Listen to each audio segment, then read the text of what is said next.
उपमा प्राय समस्तंकर घरे घरे बनुथुबो आउ समस्तंकर पसंद मध्य थिबो।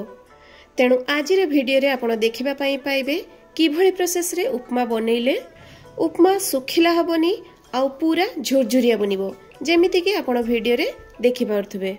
एई उपमा सहित आपण चाहिले आलू तरकारी हो मटर तरकारी किंबा सांबर सबुथिरे एई उपमा को खाइ परिबे। भिडियो रे दिया जाइथवा छोटा छोटा टिप्स को फॉलो करंतु उपमा आपणकर पूरा परफेक्ट बनिबो। ताले चलंतु स्टार्ट करबा आजिर रेसिपी।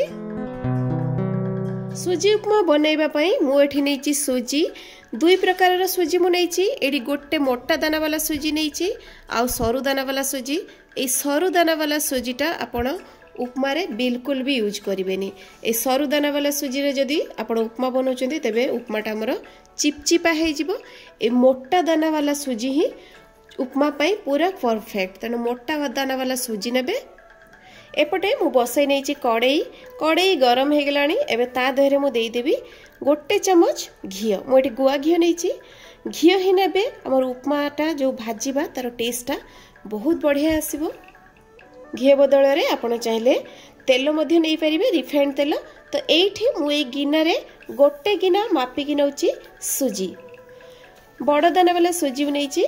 तो एबे मु घी आ सुजी को भल भाबरे भाजी नेबी। आ भाजिला बेले गैस रो फ्लेम को बिल्कुल भी हाई रे रखिबेनी। पूरा लो टू मीडियम फ्लेम रे रखिकी 3 ରୁ 4 मिनिट पाखापाखि भाजी नेबा। हमर ए सुजीटा जत्ते भल भाबरे भाजीबो हमर उपमाटा सेत्ते भल हबो। तो यही छोट छोट टिप्स को आप निश्चय भाव में फॉलो करेंगे। 3 ରୁ 4 मिनिट पाखापाखि मुझे या भाजी नहीं बहुत बढ़िया भाव में देखो पूरा झुरझुरिया पूरा हालुका हो जाइए। एबे आम या बाहर करनेबा। तो पुणी से सेम कड़े नहीं जावा आउ देदेबा 2 चमच घी। मुझे या जेहेतु बिना पियाज रसुण बनाऊँगी तेणु पूरा घी बनइबे बहुत ही बढ़िया बास्ना सहित टेस्ट बहुत बढ़िया आसीबो। तो घीटा जितेबाला हालका मेल्ट हो गरम होठी आम देदेबा किछि बादाम आउ नहीं जावा किछि काजू। प्रथमे आम घी रे बादाम आउ काजू को भाजी नबा। बादाम रो चोपा सहित भाजिबे जहाँफल उपमार कलरटा बहुत बढ़िया देखा जिवो। आ बादाम आउ काजू को पूरा क्रिस्पी होला पर्यंत आम भाजिबा जहाँफल उपमा रे जो खाइबा टिके क्रिस्पी क्रिस्पी लागिबो टेस्टटा बहुत बढ़िया लागिबो।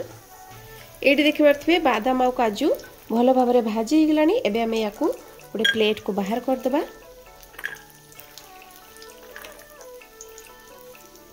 एठी कड़ई रे तेल बळीची घी। तो से घी रे आम देदेबा एठी गोटे चमच सोरिष। सोरिष को एठी आम भल भाव में फुटई नबा। सोरिष भल भाव में फुटीगला परे एठी देदेबा आम हाफ चमच गोटा जीरा।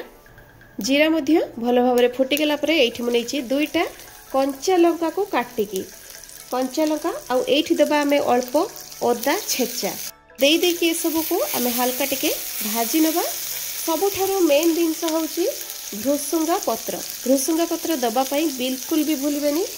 ए उपमा रे भृसुंगा पत्र निहाती देबे। आउ जदि आपण पियाज रसुण दबा पई चाहुथिबे ताले एई स्टेज रे आपण पियाज रसुण बटा देई परिबे कटा काटिकी। तो एबे हम ए मसला को भाजी नबा। अदा जेहेतु पड़ी अधिका भाजबेनी तार फ्लेवर नष्ट हो। तो ये मुझे गोटे गाजर को काटिकी ताको देदेवी। आउ नहीं मुझे किसी मटर छुई ताको देदेवी। तो देकी आम मीडियम फ्लेम रे या 2 ରୁ 3 मिनिट पर्यंत भाजी नेबी। भाजुवा समय पूरा उपमार जतक लुण लगे यही स्टेज रे आम देदेबा। मुझे खाली गाजर नहीं आ मटर छुई नहीं। आपड़ चाहिए फूलकोबी बीन्स कैप्सिकम ब्रोकोली इत्यादि को मध्य नहीं पारिबे। आउ टमाटो को मध्य काटिकी दे पारिबे। हळदीर कलरटा जदि आपण मानको पसंद थाए ताहले एई स्टेज रे आपण हळदी को मध्य दे पारिबे। 50% परिबा सब सिझी गला परे एठी जो आमे सुजी को रखिथिले भाजी की से सुजी सब को दे देबा भजा देहरे। परिबा एठी अधिका बिल्कुल भी भाजिबेनी 50% ही भाजिबे। सुजी सब को दे देकी आमे परिबा सहित आउ टिके आउ गोटे मिनिट पाखापाखि या आम भाजी नबा। जेते सुजी को भाजीबे सेते आपणकर उपमाटा पूरा खिला खिला पूरा झुरझुरिया बनिबो। गोटे मिनिट भाजी सारा पर एठी आम दबा पानी। तो मु एई कप रे मापिकी नैथिली गोटे कप सुजी। तो से सेम कप रे मु मापिकी नेबी एठी 2 गिना पानी। जेतक आपण पानी नेबे तार अधा सुजी होइथबो माने आपण जदि गोटे गिना सुजी नउचंदी ताहले 2 गिना पानी देबे। एई भाग मापरे जदि आपण सुजी उपमा बनंती ताहले आपणकर सुजी उपमा बिल्कुल भी सुखिला सुखिला रहिबनी किंबा चिपचिपा मध्य बनिबनी, पूरा परफेक्ट बनिबो। तो एबे आमे को गैस रो फ्लेम को मीडियम रे रखिकी 2-3 मिनिट पई घोडणी लगेई की छाड़ी देबा। एबे आमे घोडणी खोली देबा। देखोछि देखंतु पूरा परफेक्ट, अधिका हमर उपमाटा सुखिला बनिनी किंबा अधिका अठालिया बनिनी, पूरा झुरझुरिया बनिची आ पूरा नरम बनिची। देखि परथबे आपण सुजी आ पानी रो भाग माप आपण ठीक रखबे। बाकी अलगा परिबा आपण कम बेसी करि पारंती, किंतु सुजी आ पानी रो भाग माप जदि आपण परफेक्ट रखिबे ताहले उपमा आपणकर पूरा परफेक्ट बनिबो। जेहेतु उपमा रे आमे टमाटो देई नथिले टिक्के खट्टा खट्टा टेस्ट आनिबा पई एठी दे देबा फाळे लेंबुर रस, धनिया पत्र कटा टिके दे देबा, बढ़िया वासना आसीबो। लास्ट रे पारिबे जदि घियो एठी आउ आधा चामच दे देबे। एटा ऑप्शनल अछि, आपण चाहिले स्किप मध्य करि परिबे। बाकी सबा लास्ट रे आमे जो एठी रखिथिले बादाम आ काजू को भाजी के से सब को दे देबा। दे दे के भलो भाबरे आमे याको आउ थरे गोळै नबा। एबे देमी मु सबा लास्ट टिप्स भलो भाबरे गोळै सला परे आमे गैस रो फ्लेम को एठी बंद कर देबा। आ बंद कर दे कि आमे याको 3-4 मिनिट पई एमती घोडणी लगै कि छाड़ी देबा भलो भाबरे सेट होबा पई। 5 मिनिट परे मु आपन को देखौची सुजी उपमाटा पूरा हमर झुरझुरिया बनिची आ पूरा गोटा गोटा हेची, पूरा नरम हेची।